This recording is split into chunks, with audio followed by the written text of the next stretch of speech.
Kaibigan, maaaring pagod ka na ngayon sa buhay mo.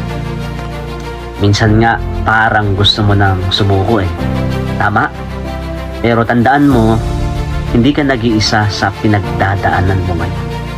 Sabi sa Isaiah 40:31, "But those who hope in the Lord will renew their strength. They will soar on wings like eagles. They will run and not grow weary. They will walk and not be faint." Ibig sabihin nito, kapag nagtitiwala ka sa Panginoon, bibigyan ka niya ng lakas na parang isang agila na kayang lumipad ng pinakamataas at hindi napapagod.